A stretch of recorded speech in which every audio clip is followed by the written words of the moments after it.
আর নজর রাখবো এই মুহূর্তে কুলপির দিকে। কুলপিতে আক্রান্ত হয়েছেন এক তৃণমূল নেতা। মনে করা হচ্ছে গোষ্ঠী সংঘর্ষ বা গোষ্ঠী সংঘর্ষে আহত হয়েছেন তৃণমূল নেতা। তৃণমূল ব্লক যুব সভাপতির উপর হামলা, কুলপির ঘটনা। তৃণমূল ব্লক যুব সভাপতির উপর হামলা হয়, গোষ্ঠী সংঘর্ষের জেরে আহত হন তৃণমূল নেতা। কুলপিতে আক্রান্ত তৃণমূল নেতা। কুলপির শ্যামপুর চকে তৃণমূল নেতাকে খুনের চেষ্টা। প্রতিনিধি আনিসুদ্দিন এই মুহূর্তে আমাদের সঙ্গে রয়েছেন। আনিসুদ্দিন, কোন দুই গোষ্ঠীর মধ্যে সংঘর্ষ?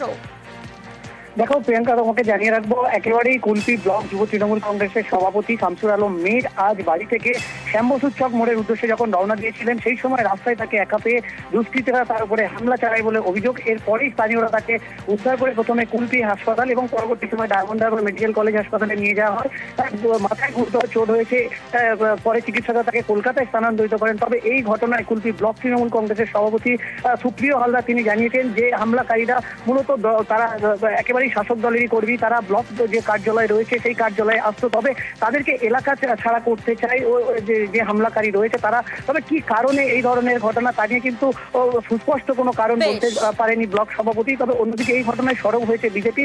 গোষ্ঠী কোন্দলের অন্যদিকে ঘটনায় অভিযোগের ভিত্তিতে তদন্ত শুরু করেছে কুলপি থানার পুলিশ।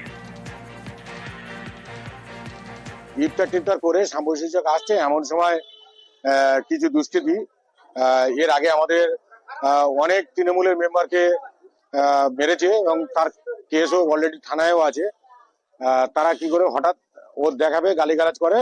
শামসুর সেখানে হঠাৎ করে বলে যে তোরা আমার গালাগালিজ করছি কেন। 4-5 জন মিলে চড়াও হয় এবং ওকে বেদড়েও মারতে থাকে। আজকের যে অবস্থা হয়েছে সে মারা যেতে পারত।